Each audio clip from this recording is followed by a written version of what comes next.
11월 8일 말씀 묵상하겠습니다. 함께 기도하겠습니다. 하나님, 우리가 눈에 보여지는 상황이나 환경에 두려워 떨지 않기 원합니다. 우리가 눈에 보이는 사람을 의지하지 않기 원합니다. 모든 상황과 환경보다 더 크고 전능하신 하나님, 모든 사람들보다 더 강하고 위대하신 하나님을 바라볼 수 있는 믿음의 눈을 열어 주시옵소서. 예수님 이름으로 기도했습니다. 아멘. 오늘의 말씀은 사사기 4장 1절부터 10절까지의 말씀입니다. 말씀을 함께 살펴보시기 전에 개인적으로 말씀을 꼭 읽으시고 묵상하는 시간 가지시기 바랍니다. 4장 1절입니다.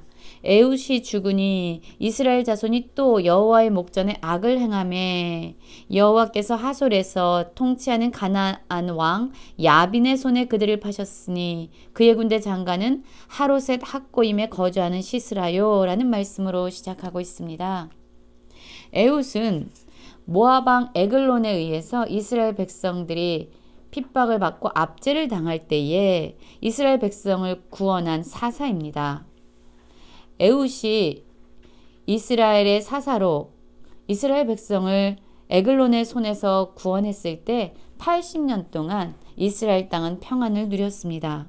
그런데 이제 그 사사가 죽은 것입니다. 그러자 이스라엘 백성들은 다시금 하나님의 앞에서 하나님의 눈 앞에서 악을 행했다라고 말하고 있습니다. 그렇습니다. 선과 악을 나누는 기준은요, 사람의 생각이 아닙니다. 다수가 이야기하는 것이 선이고 또한 소수가 이야기하는 것이 악이 될 수 없습니다. 선, 악의 기준은 바로 하나님의 말씀이 됩니다. 이스라엘 백성은 하나님의 관점에서 볼 때, 하나님의 말씀을 기준으로 볼 때 악을 행하면서 하나님을 버리고 스스로가 왕이 되어서 자신의 소견대로 살아갔던 것입니다. 자, 이 사사기의 반복적인 악순환을 기억하십니까? 그들은 죄를 짓습니다. 그러면 하나님께서 그들을 돌이키기 위해서 이방 가나안 족속에게 그들을 맡기십니다. 그러면 이제 이방 족속으로부터 압제가 시작되죠. 그러면 이스라엘 백성은 고통을 당하게 됩니다. 이 고통 중에서 그들은 하나님을 생각하고 하나님께 부르짖게 됩니다. 회개를 하게 되죠. 그럼 하나님께서는 그들을 불쌍히 여기셔서 그들을 구원할 사사를 세우십니다. 그리고 그들은 구원을 받고 그 땅에는 평안이 지속됩니다.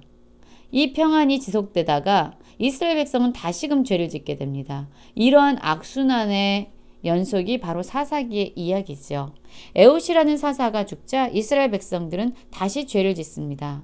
그러자 하나님께서는 하솔에서 통치하는 가나안 왕 야빈에게 그들을 맡기신 것입니다. 그들에게 다시금 압제가 시작된 것이죠.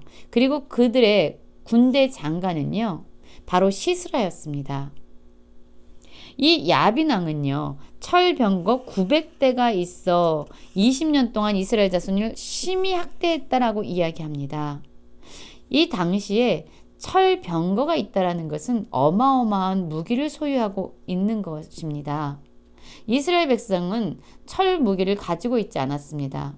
그들은 많은 시간이 흐른 뒤에 왕정시대가 되었을 때, 사울이 초대왕이 되었을 때 당시 사울과 그의 아들 요나단만이 철무기를 가지고 있었다고 말씀에 기록되어져 있습니다. 그러니 이 당시에는요, 이스라엘 백성에게 철무기는커녕 제대로 된 무기가 사실 없었을 겁니다. 그런데 그들을 압제하고 학대하는 이 가나안 왕 야빈에게는요, 철병거가 900대가 있는 것입니다. 탱크가 있는 겁니다. 칼밖에 없는 사람들에게 지금 탱크가 이들을 압제하고 900대의 탱크가 이들을 괴롭히고 있는 것이죠. 얼마나 이 상황이 처참하고 얼마나 위협적인지 생각할 수 있겠죠. 그러자 이러한 고통 가운데서 이들은 다시금 하나님을 생각하고 여호와께 부르짖기 시작합니다. 하나님은 이들의 부르짐을 들으시고 그들을 또한 불쌍히 여기셔서 랍비돗의 아내 여선지자 드보라를 이스라엘의 사사로 세우십니다.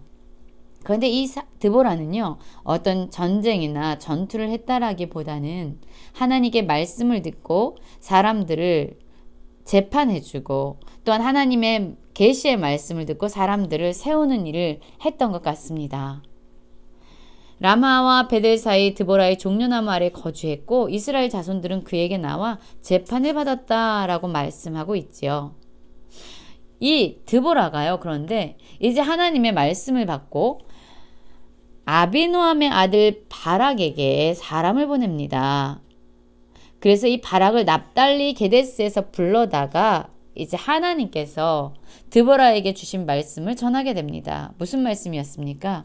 이스라엘의 하나님 여호와께서 이같이 명령하지 아니하셨느냐? 너는 납달리 자손과 스불론 자손 10,000명을 거느리고 다볼산으로 가라. 내가 야빈의 군대 장관 시스라와 그의 병거들과 그의 무리를 기손강으로 이끌어 내게 이르게 하고 그를 내 손에 넘겨주리라 하셨느니라 라고 하나님의 말씀을 지금 드보라는 바락에게 전달하고 있는 것입니다. 어떤 내용이었습니까? 하나님께서 전략을 가르쳐 주시죠. 납달리 자손과 스불론 자손 10,000명을 거느리고 다볼산으로 가라 라고 말씀하고 있습니다. 그러면 하나님께서는 야빈의 군대 장관인 시스라와 그의 병거들, 철병거 900대가 있었잖아요. 병거들과 그의 무리를 기손강으로 이끌어 내게 이르게 하고 그를 내 손에 넘겨주겠다. 너에게 승리를 주겠다.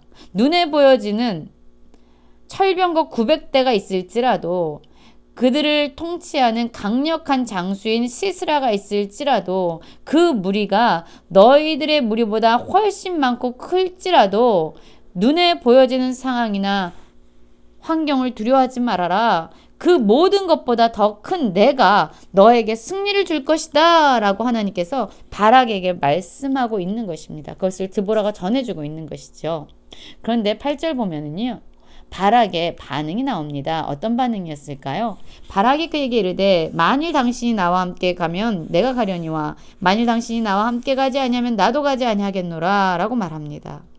무슨 의미입니까? 눈에 보여지지 않는 하나님, 그분이 아무리 크고 위대할지라도 나는 그분을 신뢰할 수 없습니다. 눈에 보여지는 리더, 드보라 당신이 나와 함께 이 전쟁에 나가면 내가 나가겠고 안 나가면 나가지 않겠습니다라고 말하고 있는 것입니다.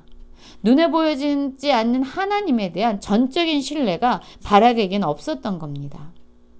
눈에 보여지는 드보라와 함께 함으로 말미암아 그는 용기를 얻고 전쟁에 나갈 수 있지만 눈에 보여지지 않는 하나님을 신뢰하는 것은 그에게 두려운 일이었던 겁니다. 그러자 드보라가 내가 반드시 너와 함께 가겠다 라고 말하면서 그와 함께 전쟁에 나갈 것을 약속하게 되지요. 그런데 그 일로 이 바락이 눈에 보여지지 않지만 진정 이스라엘의 왕이 되시고 그들을 돌보아 주시는 진정한 전쟁의 승리자가 되시고 주권자가 되신 하나님을 온전히 신뢰하지 않았기 때문에 이번에 가는 길에서 영광을 얻지 못할 것이다 라고 말하고 있습니다. 이는 여호와께서 시스라를 여인의 손에 파실 것임이라 하고 드보라가 일어나 바락과 함께 게데스로 나아가게 되지요. 여러분, 우리는 어떻습니까? 우리 역시 하나님이 우리에게 무언가를 말씀하실 때에 눈에 보여지는 상황과 환경이 너무나도 두려워서 우리가 의기소침해질 때가 있습니다. 그러나 그럼에도 불구하고 하나님께서 우리에게 가라고 말씀하시면 눈에 보이지 않지만 분명히 살아계시고 우리를 이끌고 자신의 약속을 반드시 성취시키시는 하나님의 신실하심을 믿고 우리는 나아가야 되잖아요. 하지만 사실 우리는 눈에 보여지는 상황에 절망하거나 낙심할 때가 너무나도 많지요. 그리고 눈에 보이지 않는 하나님을 신뢰하는 것보다 눈에 보여지는 사람을 신뢰하고 싶을 때가 많습니다. 이렇게 바락처럼 연약한 믿음을 가지고 있을 때가 많지요. 그러나 그럼에도 불구하고 눈에 보여지는 상황과 환경보다 더 크신 하나님, 이 세상의 어떠한 사람보다 더 강하신 하나님을 온전히 믿고 그분의 말씀을 말씀에 따라 순종함으로 하나님께서 허락하기 원하시는 참된 영광을 누리시는 모든 성도님들 되시기를 간절히 기도합니다.